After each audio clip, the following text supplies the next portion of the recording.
एक साल बीत चुका था। ढोलकपुर वापस शांत था। गांव के लोग फिर से खुशी से जीने लगे थे।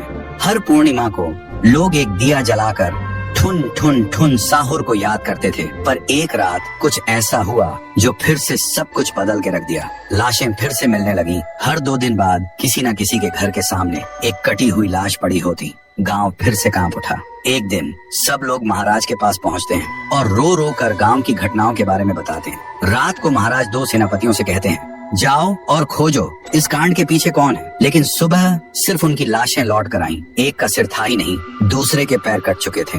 महाराज समझ गए कुछ तो लौट आया है, कुछ जो सिर्फ मौत का खेल खेल रहा है। और फिर कहते हैं, अब इस जंग का सामना मुझे ही करना होगा। उसी रात महाराज चुपके से गांव में आते हैं और एक पेड़ के पीछे खुद को छुपा लेते हैं। और ठीक रात के 2:30 बजे अचानक कहीं से धुआं छा जाता है और उस धुएं के अंदर से एक आवाज आती है,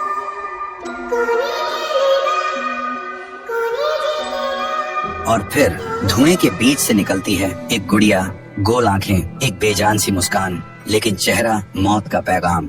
वो गुड़िया एक घर के गेट तक जाती है और बच्चों जैसा एक गाना गाने लगती है।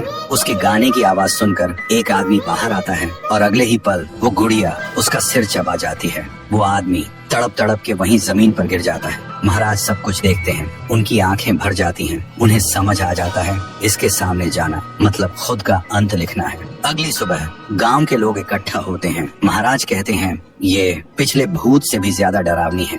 इसे सिर्फ वही हरा सकता है जो मौत को पहले ही हरा चुका है। और फिर एक पूर्णिमा की रात सब लोग दिया जलाकर पुकारते हैं, आप वापस आइए, आपके बिना ये गांव जिंदा तो है पर जीने जैसा नहीं। तभी एक आवाज गूंजती है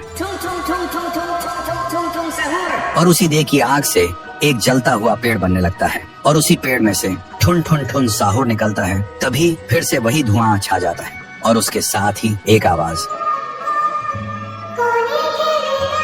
सब लोग घुटनों के बल गिर जाते हैं और कांपती आवाज में बोलते हैं, हमें बचाइए, वो आ गई है। ठुन ठुन ठुन साहुर एक जोरदार जंप करता है और सीधा उस धुएं में घुस जाता है और शुरू होती है एक आखिरी जंग। ठुन ठुन ठुन साहुर और गुड़िया की। जमीन कांपने लगती है, आसमान से बिजली गिरती है और जब धुआं हटता है तो दिखाई देता है गुड़िया बिखर चुकी थी। हाथ अलग, सिर अलग, पैर अलग। और तब से गांव में फिर से एक नई सुबह हुई। महाराज मुस्कुराए, गांव वाले जीने लगे और उस दिन के बाद ठुन ठुन ठुन साहुर सिर्फ एक भूत नहीं रहा, गांव का रक्षक बन गया। लेकिन उसी रात कुछ ऐसा हुआ जो किसी को भी पता नहीं चला। गुड़िया का सिर, हाथ, पैर अपने आप जुड़ने लगे थे और फिर वो वहाँ से चली गई।